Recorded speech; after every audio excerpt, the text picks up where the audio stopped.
I stood in my wedding dress, alone in the bridal room, staring at my phone. The text from my mother had just 3 sentences. Dylan's game starts at 2. He's so nervous. We'll call you tonight. My wedding started at 2.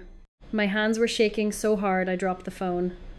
It clattered against the tile floor, the same sound my heart made when it finally broke. For 35 years, I had been the invisible daughter. The one who was always fine. The one who sent money every month, paid for their house repairs, helped my brother get into college, all while being told I was too busy to care about family. But standing there, mascara running down my face, no father to walk me down the aisle, I made a decision.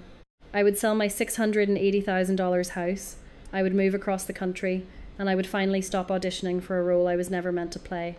What I didn't know yet was what I'd discover once I started digging a secret my mother had been hiding for over a decade. Have you ever realized your whole family saw you as nothing but an ATM? My name is Kimberly Arnold.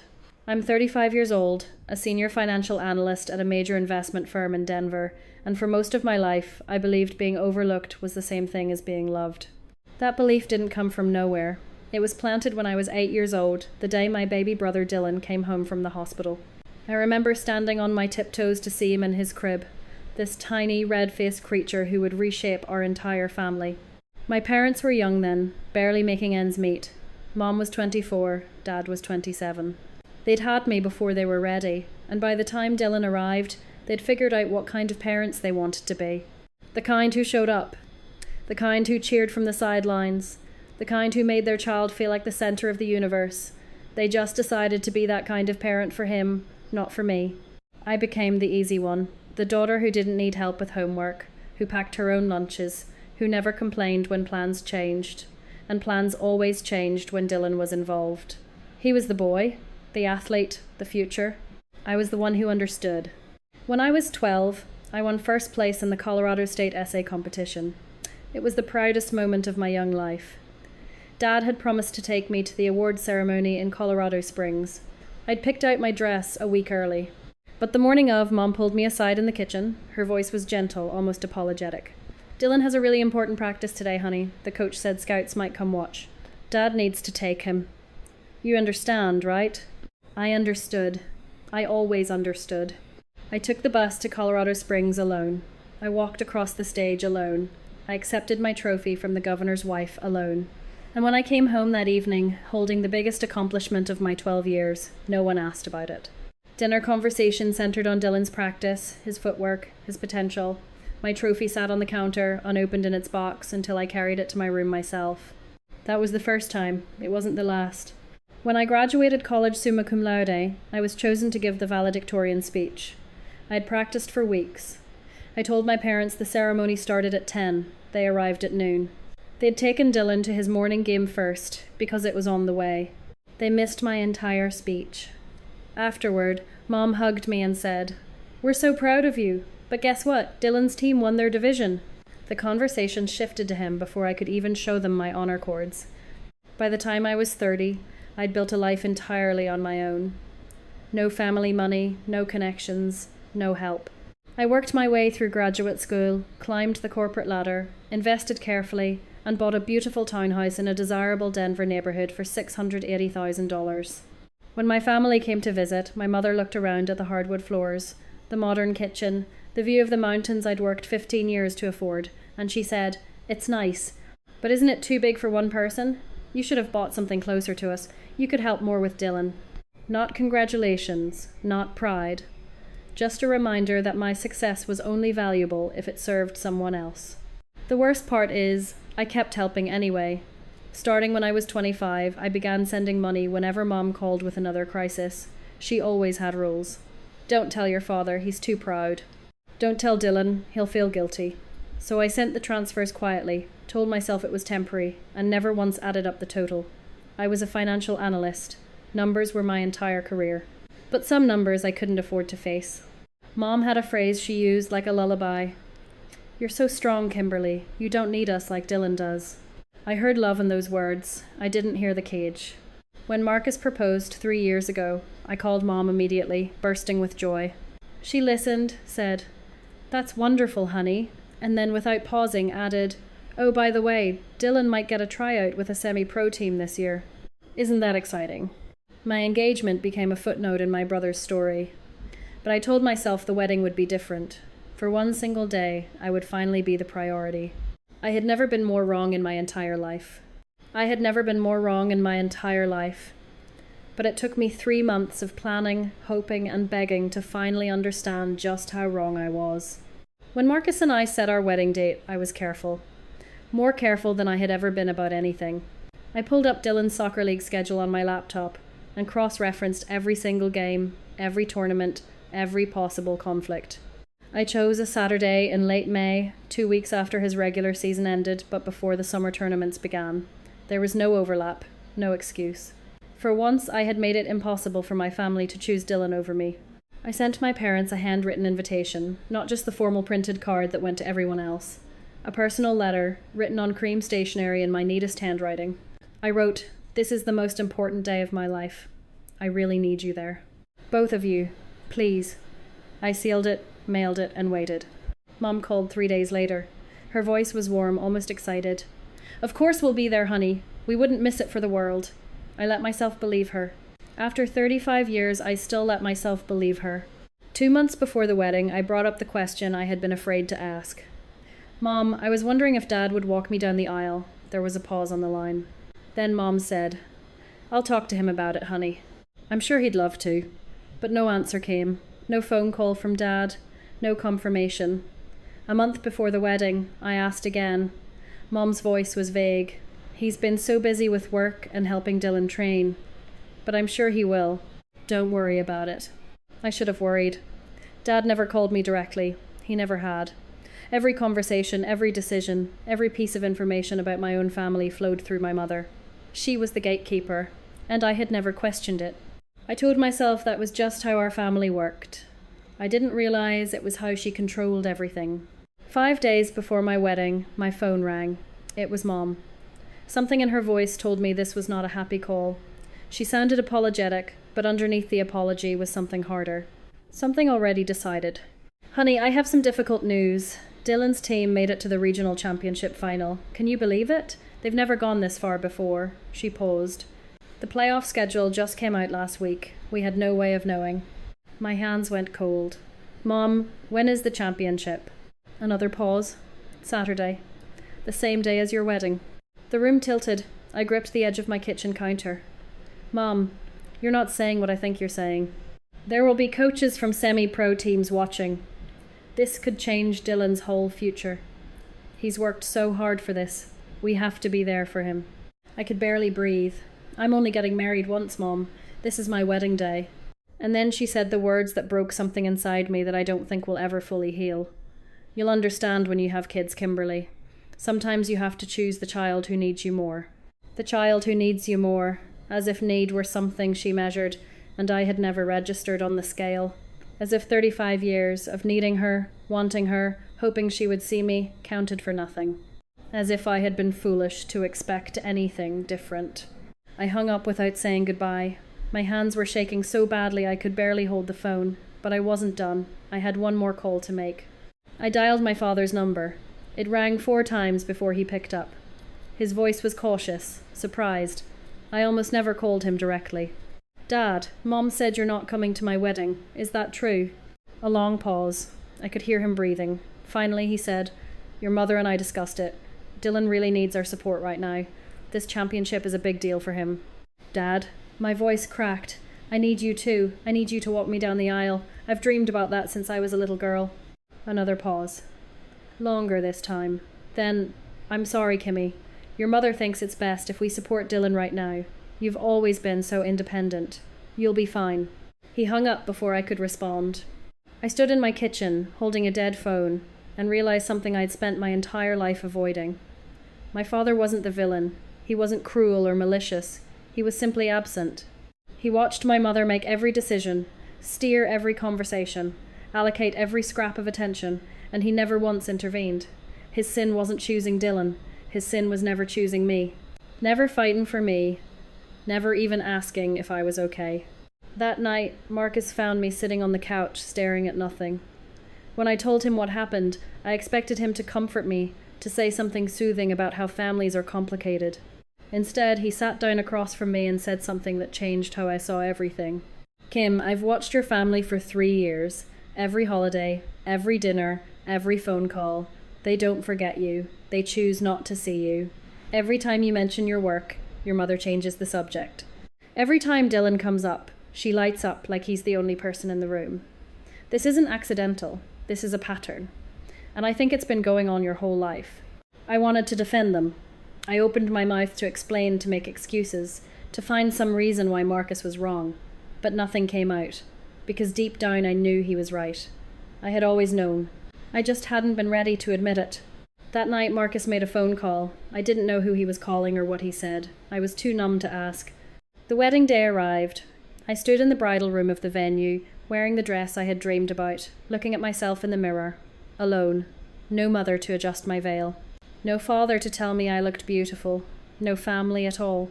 Just me, in a white dress, trying not to cry and ruin my makeup. Then there was a knock at the door. I opened it and found James Webb standing there. He was 67 years old, a retired high school teacher, a quiet man I had only met a handful of times. He looked uncomfortable, like he wasn't sure he should be there. Marcus told me what happened, he said. Last night. I didn't sleep much after that. I kept thinking about you, standing here alone. He paused, cleared his throat. I know I'm not your father.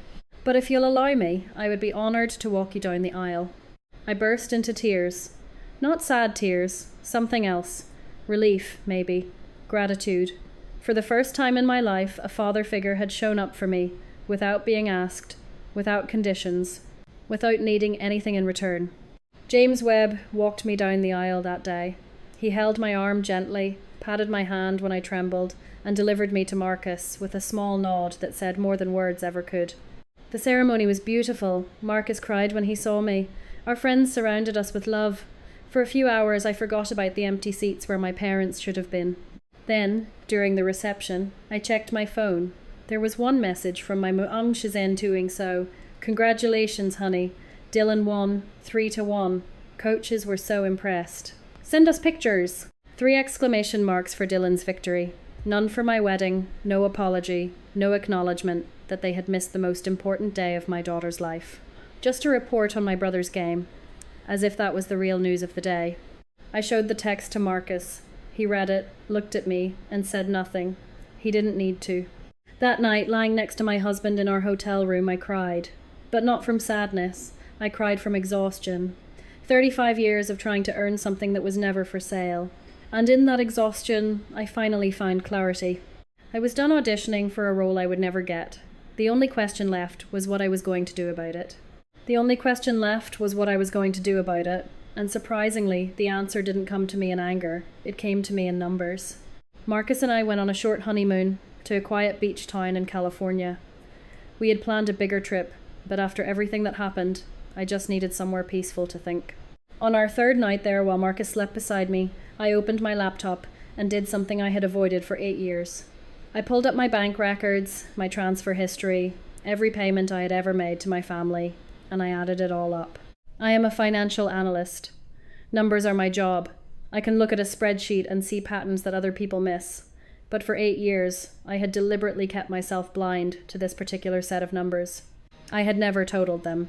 I had never let myself see the full picture, because somewhere deep down I knew that if I saw it, I would have to face what it meant. The total was $153,000. I stared at the screen for a long time, reading each line. $400 a month to cover Dylan's living expenses while he pursued his soccer dreams. That alone was over $38,000 across 8 years. $600 a month to help my parents cover their mortgage after their rate increased. $14,400 over 2 years. 2 major home repairs when their roof leaked and their furnace died. $35,000. The down payment contribution when they bought their current house because they couldn't qualify for the loan on their own. $40,000. And then the emergencies, car repairs, medical bills. Dylan's equipment, his training camps. His travel expenses, another $25,000 in random transfers whenever Mum called crying about some new crisis. $153,000. Enough to buy a house outright in most parts of the country. Enough to fund a retirement account. Enough to change someone's life. And not once in 8 years had anyone said thank you. Not once had anyone acknowledged what I had given. Not once had my name been mentioned when the bills got paid and the problems got solved. Then I remembered something else. Something I had buried so deep I had almost forgotten it. 9 years ago, when Dylan was applying to colleges, he didn't have the grades. His athletic ability was decent but not exceptional. He had applied to his dream school and been rejected. Mom had called me in tears begging for help. You know people, Kimberly. You went to a good school. Can't you do something? So I made calls. I reached out to a former classmate who worked in admissions. I asked her to take another look at Dylan's application. I wrote a recommendation letter and had a colleague sign it. I pulled strings I had spent years building, used favours I had been saving, and I got my brother into the school he wanted. Dylan never knew. He thought he got in because the admissions committee reconsidered his athletic potential. My parents praised his determination, his persistence, his refusal to give up, and Mom made me promise never to tell him. He needs to believe he earned it, she said. It would crush him to know. At the time, I thought I was protecting my brother. Sitting in that hotel room 9 years later, I finally asked myself the real question. Was I protecting Dylan? Or was I protecting my mother's story about Dylan? I needed to talk to someone outside my immediate family, someone who might see things I couldn't. So the next evening I called my Aunt Helen. She was my mother's younger sister, someone I had always liked but rarely spoke to. We had drifted apart over the years, and I had never really asked myself why. Helen answered on the second ring. When I told her about the wedding, about my parents choosing Dylan's game, she went quiet for a long moment. Then she said something that changed everything I thought I knew about my family. Kimberly, I need to tell you something I should have said years ago. What do you mean? Your mother talks about you and Dylan very differently to the rest of the family, to everyone. Your grandparents before they passed, your cousins, me. Sandra has always told us that Dylan is the devoted child, the one who helps out, the one who takes care of your parents. Helen paused and I could hear her taking a breath. And you? She tells everyone you're too busy with your career to care about family, that you never help with anything, that you only think about yourself. The room spun. I grabbed the edge of the desk to steady myself. That's not true. I've given them over $150,000. I helped them buy their house. I've been supporting Dylan for years. I know, Helen said quietly. I've suspected for a long time, but Sandra never mentions any of it. When your parents bought that house, she told the whole family that Dylan helped with the down payment. When their car broke down last year, she said Dylan took care of it. She's been giving him credit for everything you've done. And she's been telling everyone that you're the selfish one who never contributes anything. I couldn't speak. My throat had closed up. Helen continued, I tried to say something once, about 15 years ago. I asked Sandra why she never mentioned your help. She didn't speak to me for 6 months after that. I learned to keep quiet. But after what she did to you at your wedding, I'm done staying quiet. You deserve to know the truth. After we hung up, I sat in the dark for a long time. The pieces were finally falling into place. I wasn't forgotten. I wasn't overlooked by accident or carelessness or busy schedules. I was deliberately erased. My mother had built a story where Dylan was the golden child who supported the family, and I was the selfish daughter who never helped. She had been telling that story for decades, to everyone, while secretly taking my money and my help and my love and giving all the credit to my brother. Every time she said keep it between us, she wasn't protecting anyone's pride. She was protecting her lie. Every time she said don't tell Dylan, she was making sure he could take credit without even knowing there was credit to take. I hadn't been invisible by accident. My mother had worked very hard to make me invisible. I made my decision that night, not in anger, in cold, clear certainty. I logged into my bank account and stopped every automatic transfer. Then I started planning my exit. I would sell my townhouse and move somewhere far away, but I would do it carefully, legally, on my own timeline. But first, I had one more thing to do. I put together a thick envelope. Bank statements, transfer records, documentation of 8 years of invisible support, and a letter to my brother. You don't owe me anything. You didn't know. But you deserve to see the truth. What you do with it is up to you. I sent it to Dylan's apartment via certified mail, not to my parents' house. Then I sent one email to my mother. I won't be in contact for the foreseeable future. This isn't punishment. This is me choosing myself for the first time. Don't look for me. I changed my phone number, deleted my old social media accounts. I didn't disappear completely because that's nearly impossible these days, but I stopped making myself easy to reach. 3 weeks after I stopped the transfers, my mother's phone started ringing. Not calls to me, I had already changed my number. Calls from the bank, from the mortgage company, from the auto shop holding their car. In 35 years, my family never noticed what I gave. It took exactly 3 weeks for them to notice when I stopped. And once they noticed, everything began to fall apart. I learned most of what happened next through Aunt Helen, who kept me informed even when I didn't ask. She felt guilty, she said, for staying silent all those years. Now she wanted me to know the truth about everything, including the consequences my family was finally facing. The first thing to collapse was the mortgage. 2 years earlier, my parents had refinanced their house with an adjustable rate. When the rate increased, they couldn't afford the new payment. That was when Mom had called me crying, and I had quietly started sending $600 a month to cover the difference. They never knew where the money came from. Mom told Dad she had worked something out with the bank, but there was no arrangement with the bank. There was only me. When those payments stopped, the bank sent notices, then warnings, then threats. My father's car broke down around the same time, and without my emergency fund to draw from, it sat at the mechanic shop for 3 weeks while they scrambled to find money that didn't exist. Dad had to take the bus to work. He was 62 years old, standing at bus stops in the early morning cold, because the invisible support system he never knew about had finally disappeared. My mother had to go back to work. She was 59 years old and hadn't held a job in 18 years. Her skills were outdated. Her references were ancient. A friend of a friend eventually got her a part-time position as a cashier at a grocery store. Minimum wage. Standing on her feet for 6 hours a day, scanning items and bagging groceries, the comfortable retirement she had imagined, the one she had built on my silent contributions, evaporated. Within 4 months, they had to sell the house. The house I had helped them buy. The house where my $40,000 down payment contribution had been credited to Dylan. They moved into a small 2-bedroom apartment on the other side of town. Helen told me my mother cried for 3 days straight. I felt something when I heard that, but it wasn't satisfaction. It was just emptiness. 35 years of giving everything I had, and this was how it ended. Meanwhile, Dylan received my envelope. Helen told me later what happened, piecing it together from conversations with cousins and from Dylan himself after he started speaking to her. Dylan opened the envelope expecting something simple, maybe a wedding photo, maybe a note. Instead, he found page after page of bank statements. He read the first page and stopped. His first reaction was not guilt or shame. It was anger. At me. He told himself I was lying, exaggerating, trying to take credit for his life because I was bitter about not being the favourite. He almost threw the whole envelope in the trash. But something made him keep reading. Maybe curiosity. Maybe a small voice in the back of his mind that had always wondered how things worked out so conveniently for him. Page after page, transfer after transfer, dates and amounts and descriptions. 8 years of evidence laid out in black and white.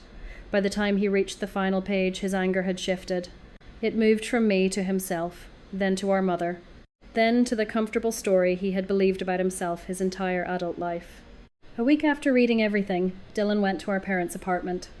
Helen wasn't there, but she heard about it later from our father, who had stood in the kitchen listening to the whole conversation. Dylan walked in and put the bank statements on the table. "Did you know about this? All of it?" Mom tried to deflect. "Your sister is exaggerating. She always had to make everything about her. You know how she is." Dylan held up the papers. "These are from the bank, Mom, not from Kim. Did you know she was sending us money this whole time?" Silence. "Did you tell Grandma and Aunt Helen that I helped with the down payment on this house?" More silence. "Mom, did Kim help me get into college?" Our mother finally broke. She made some calls. "But you still had to perform. You still had to do the work. You earned your spot." Dylan stared at her. "You let me believe I did it alone. You let everyone believe I was the good one, the one who helped. And Kim was selfish. Why? Why would you do that?" Mom's voice hardened. "Because you needed confidence. You needed to believe in yourself. Kim was always fine. She was always strong. She didn't need the same support you did. She needed a family, Mom. She needed parents who showed up for her. And instead, we took her money and pretended she didn't exist." Dylan walked out. He didn't speak to our mother for 3 weeks after that. But his feelings weren't simple, even then. Some days he was furious at Mom for lying to him his whole life. Some days he was furious at himself for never questioning where all his luck came from. And some days, he admitted later, he was still angry at me for shattering the story he had believed about himself. Healing wasn't clean. It wasn't linear, but it had started. Aunt Helen decided she was done staying quiet. At a family gathering that my mother was not invited to, Helen laid out everything. She showed them the records I had shared with her. She told them about the wedding, about the money, about the lies Mom had been telling for decades. She told them how Mom had credited Dylan with my contributions and painted me as the selfish daughter who never helped. The family's reaction was swift and unanimous. Cousins who had spent years believing I was cold and career-obsessed were stunned. They remembered comments my mother had made at holidays, little remarks about how I never called, never visited, never helped out. Now they understood those were lies. An elderly great-aunt, my grandmother's sister, called my mother directly. "I'm ashamed of you," she said. "Don't call me again." For the first time in her life, my mother faced consequences. Not from me, from the community she had spent decades deceiving. Eventually, Mom got my new phone number through Helen, who gave it to her against my wishes. The phone rang one evening while Marcus and I were making dinner in our new apartment in Portland. I saw the Colorado area code and knew who it was. "Kimberly, honey, we need to talk." Mom's voice was strained, tired. "Things have been so hard since you left. Dylan hurt his knee playing soccer.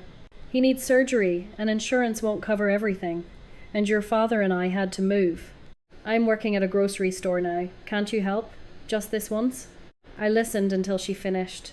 Then I asked, "Mom, did you notice what you didn't say in that whole message?" Silence. "You didn't say you were sorry. You didn't ask how I am. You didn't ask about my life or my marriage or anything about me. You just asked for money. Again." She started to respond, but I continued. "I'm not going to help. Not because I hate you. Because helping you never made you see me. It just made you expect more. Goodbye, Mom." I hung up. I didn't feel angry. I felt free. A month later, I received an email. Not from my mother. From Dylan. "Kim, I don't know if you'll read this. I'm not asking for anything. I just want you to know that I finally see it. What Mom did. What I let happen, because I never asked questions. I'm still working through it. Some days I'm angry at Mom. Some days I'm angry at myself. Some days, honestly, I'm still angry at you, which isn't fair, but it's the truth. But I got a job. I'm paying for my own surgery. I'm trying to be different. I don't expect forgiveness. I just wanted you to know I'm trying." I read his email 3 times. I didn't respond immediately, but I didn't delete it either. A month after Dylan's email, a letter arrived at my Portland apartment, handwritten, mailed from my mother's new address. In 35 years, she had never written me a letter. I held it in my hands unopened for 3 months. Part of me was afraid it would be another manipulation. Part of me was afraid it might be real, and I wasn't sure which possibility scared me more. So I let the letter sit unopened on my dresser for 3 months. Every morning I saw it there. Every night I thought about opening it. But something always stopped me. Fear, maybe. Or self-preservation. After 35 years of hoping and being disappointed, I wasn't sure I could survive another blow. It was Marcus who finally said something. One evening he sat down beside me and said, "You don't have to open it, but I think the not knowing is hurting you more than whatever's inside." He was right. The letter had become a weight I carried everywhere. So on a quiet Sunday morning, while rain streaked down our Portland windows, I finally opened it. My hands trembled as I unfolded the paper. I recognized my mother's handwriting immediately, but the words were different from anything she had ever said to me. "Kimberly, I don't know if you'll read this. I don't know if I deserve for you to read it. I was wrong. Not just about the wedding. About everything. I told myself I was protecting Dylan, that you were strong enough to handle being overlooked. But that was a lie I told myself, so I didn't have to face what I was really doing. I used you. I took your help and gave the credit to your brother. I made you invisible to everyone so Dylan could shine. And I told myself you didn't notice. Because it was easier than admitting I was failing you. Helen told me what she said to the family.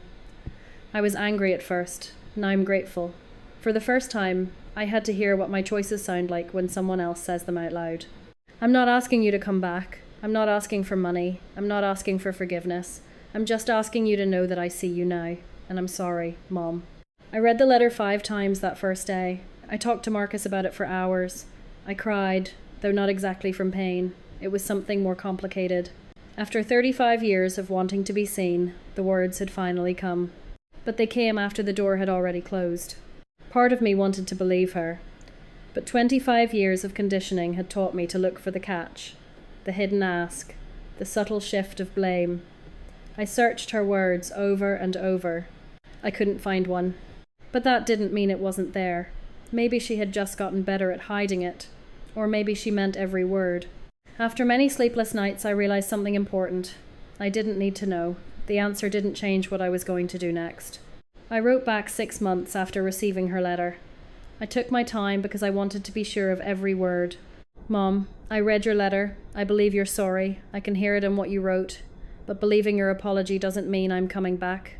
Not to how things were. Maybe not ever. I spent 35 years trying to earn a place in this family. I gave money I should have saved. I gave help that was never acknowledged. And the more I gave, the more invisible I became. I won't do that again. I'm not closing the door forever. But I'm not walking back through it either. If we ever rebuild something, it will be different. It will be on terms where I don't have to sacrifice myself just to be seen. Kimberly. I mailed the letter and felt something release in my chest. Not forgiveness, not reconciliation, just clarity.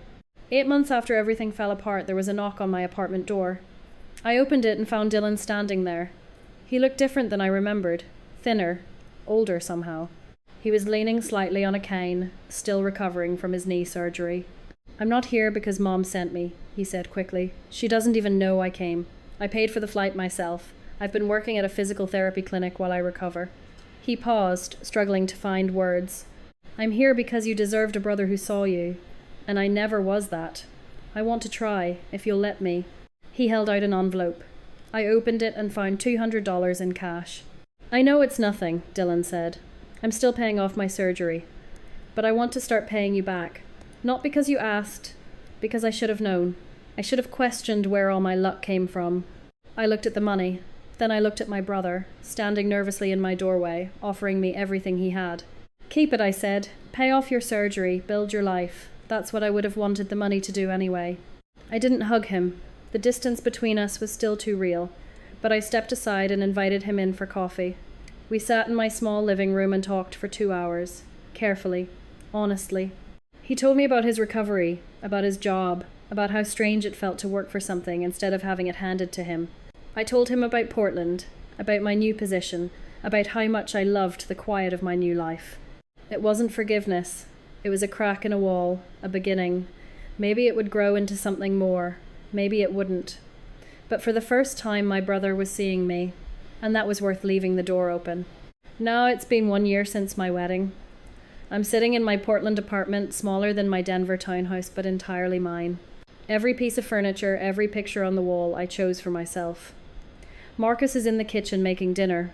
We've started talking about the future lately. Maybe kids someday. For the first time, that idea doesn't terrify me. I think about what my mother said on that phone call. You'll understand when you have kids. I whisper to myself in the quiet of my living room. Yes, I will understand. I'll understand that no child should ever have to earn their mother's attention. I'll understand that being strong doesn't mean you don't need anything. If I'm ever a mother, my child will know they're seen. Every single day. I look out the window at the Portland rain. It's grey and soft and honest. I don't hate my parents. Hate would require energy I'm no longer willing to spend. I don't forgive them either. Not yet. Maybe not ever. That question is still open. But what I have is better than hate or forgiveness. I have freedom. Freedom from the need to be seen by people who chose not to see me. Freedom from the role of invisible provider. Freedom to build a life with people who actually show up. Marcus calls from the kitchen. Dinner's ready. I smile. I get up and walk toward the kitchen, toward my husband, toward my real family and my real life. I spent 35 years waiting to be chosen. Then I realized I was waiting for permission that would never come. So I stopped waiting. I chose myself, and that was the best decision I ever made. Kimberly's story teaches us something that many of us learn too late in life. You cannot earn love from people who have already decided not to give it. No amount of money, sacrifice, or silent suffering will make someone see your worth if they have chosen to look the other way. The people who truly love you will show up without being asked. They will celebrate your victories without making them about someone else. They will see you, not because you proved yourself worthy, but because seeing you is simply what love does. If you recognize yourself in Kimberly's story, please know this. Walking away is not selfish. Setting boundaries is not cruel. Choosing yourself after years of being overlooked is not revenge. It is survival. It is healing. It is the first step toward building a life where you are finally visible. Thank you for listening to this story all the way through. If it touched your heart or made you think about your own family relationships, please take a moment to subscribe to our channel and hit the notification bell so you never miss a new story. We would love to hear from you in the comments below. Have you ever felt invisible in your own family? How did you find the strength to choose yourself? Share your story with us.